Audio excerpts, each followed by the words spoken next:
Aan de oever van de Elos, dat het klooster van men doet. Daar zijn veel Javaanse meisjes door de zuster opgevoed.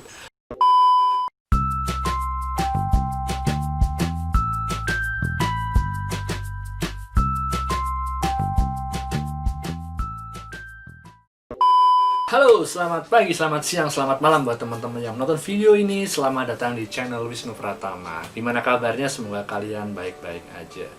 Udah lama banget aku nggak bikin video. Akhirnya pada kesempatan ini aku sudah berniat bikin video. Oke. Pada video kali ini aku mempunyai program baru yang berjudul Rohis ya. Ngobrol historis. Jadi pada program ini kita akan belajar bareng-bareng, kita akan mengingat masa lalu, kita akan belajar tentang sejarah. Pada episode pertama kali ini, kita akan membahas tentang sekolah asrama Mendut atau sekolah perempuan Mendut. Tapi sebelum itu silahkan kalian klik subscribe dulu. Ya, subscribe dari kalian cukup membantu buat aku. Buat teman-teman yang udah subscribe, aku mengucapkan terima kasih. Buat kalian yang nggak suka dengan video ini, tolonglah subscribe ya. Oke, semoga aku jadi lebih semangat lagi bikin video. Langsung aja, hari ini kita akan membahas tentang sekolah asrama perempuan Mendut atau sekolah perempuan pertama di Hindia Belanda, sekolah formal ya, formal pertama di Hindia Belanda. Jadi jika kita mendengar kata Mendut, yang terlintas di pikiran kita adalah Candi Mendut ya. Itu emang nggak salah sih, kebanyakan orang akan berpikiran Candi Mendut. Tapi pada masa lalu, selain Candi Mendut, di Mendut itu ada sekolah perempuan, sekolah asrama, sekolah Mendut ya. Jadi pada tahun 1908 sampai 1943 pernah berdiri sekolah Mendut. Jadi keberadaan sekolah Mendut ini juga tidak terpisahkan dari politik etis Belanda dan program penyebaran misi ya, misi kala itu, dan tidak bisa dipisahkan juga dengan sekolah Saverius yang didirikan oleh Romo van Lith di Muntilan ya.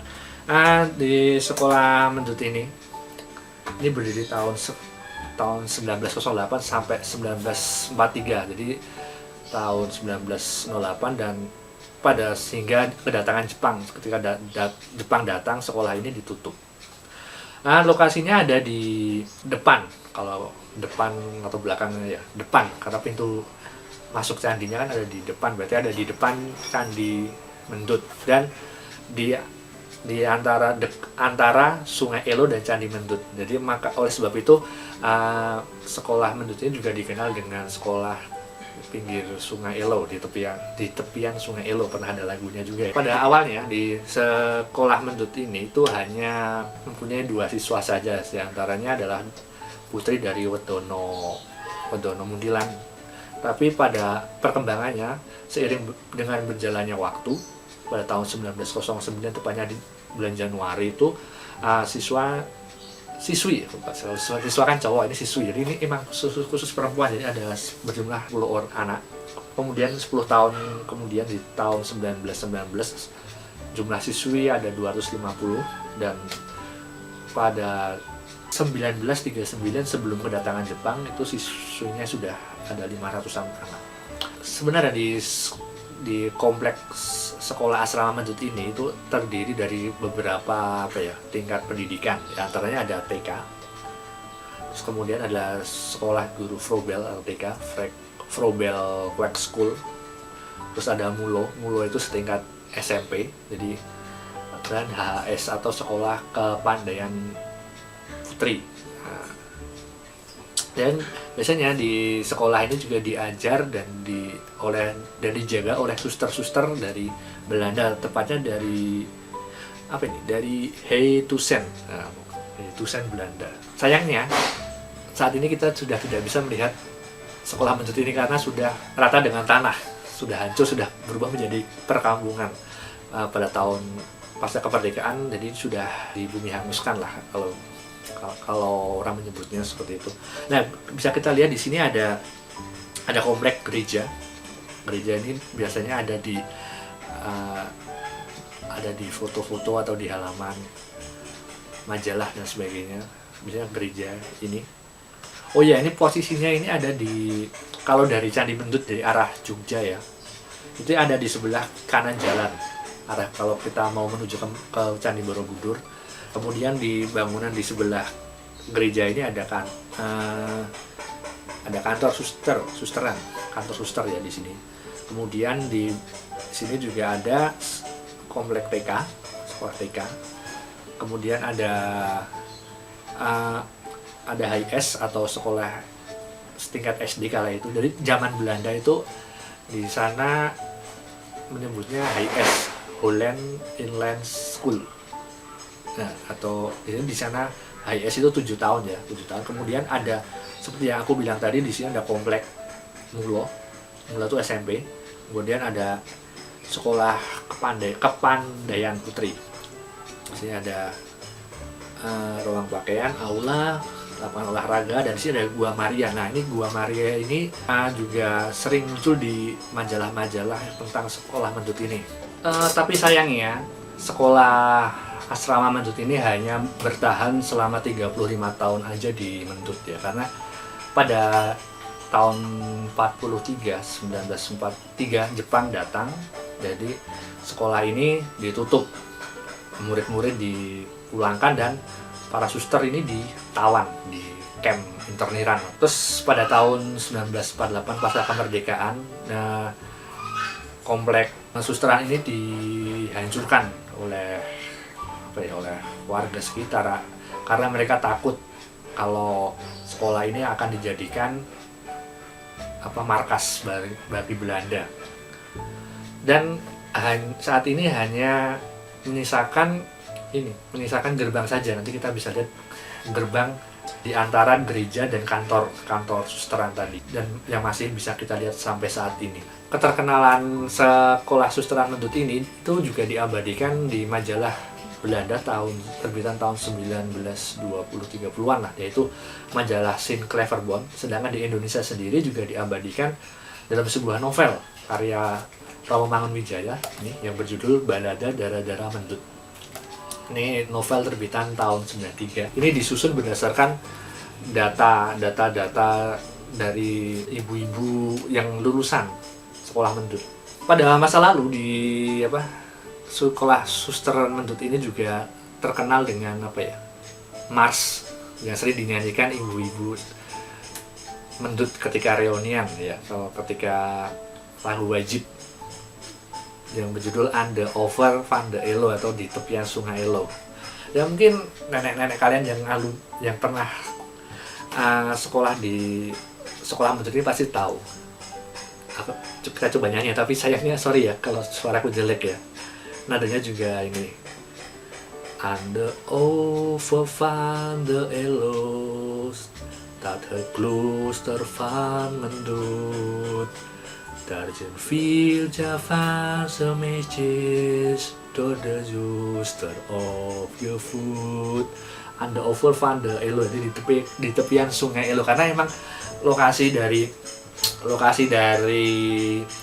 sekolah susteran Mendut ini ada di tepian sungai Elo, pinggiran sungai Elo yang buat rafting. Kalau kalian pernah ke Magelang, ke Mendut yang buat rafting di sungai Elo, nah itu sungai yang sering dipakai oleh cewek-cewek Mendut, sekolah Mendut kala itu.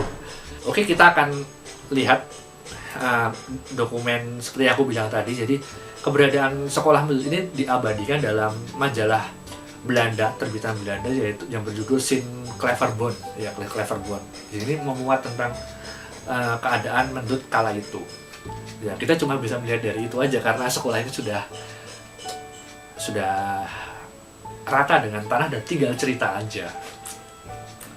Nah, untuk yang pertama ini di sini ada ini Candi Mendut ya, Candi Mendut dengan latar belakang gereja seperti aku bilang tadi, gereja di komplek susteran tadi, sekolah Mendut, dan belakang juga sekolah Mendut. Jadi letaknya memang berdekatan sekali, hanya beberapa meter aja dari Candi Mendut.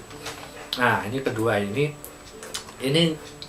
gambar gereja Mendut di foto dari depan Candi Mendut dengan sepertinya Candi Mendut. Ini saat ini kita masih bisa melihat jalan tikungan ini. Mungkin ini bisa diambil kalau sekarang ini motretnya diambil dari parkiran Candi Mendut.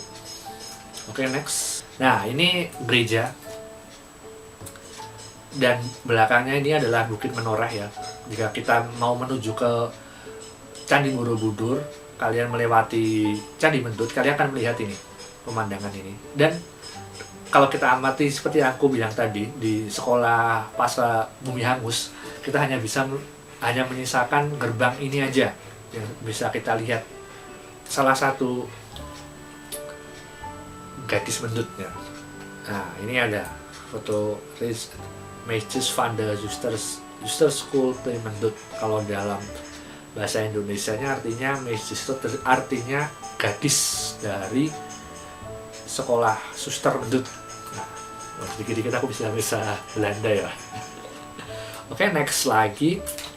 Nah, ini juga ada perempuan ya, karena emang ini sekolah khusus perempuan, jadi isinya perempuan semua.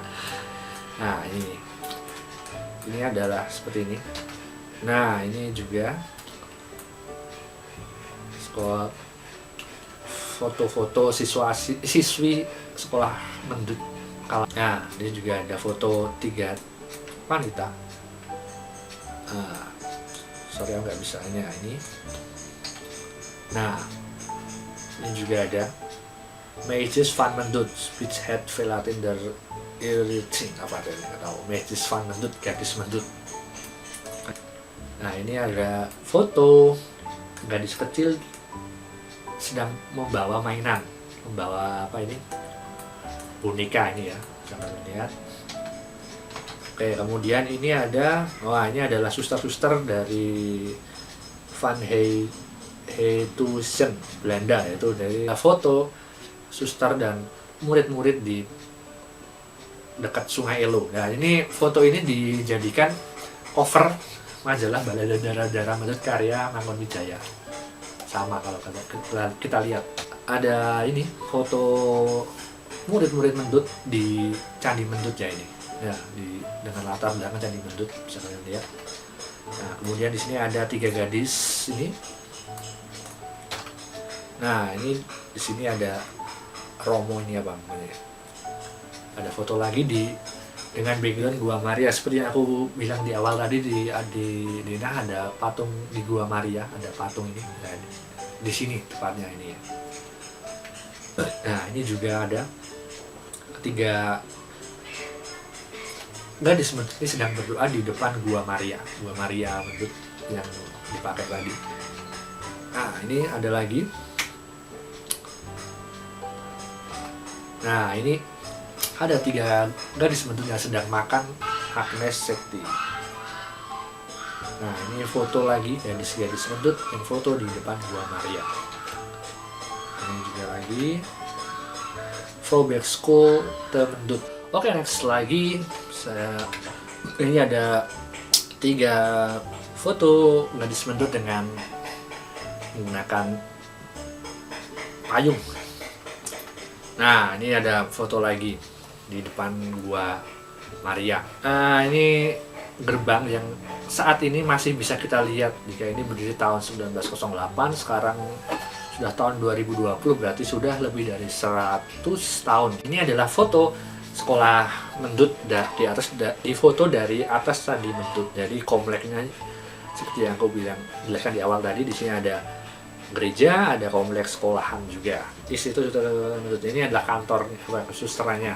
Letaknya berada di samping gereja. Nah, ini adalah foto dari depan dengan latar belakang Bukit Menoreh jika kita lihat, dan ada gerbangnya juga. Foto sekolahnya juga, ada foto murid-murid.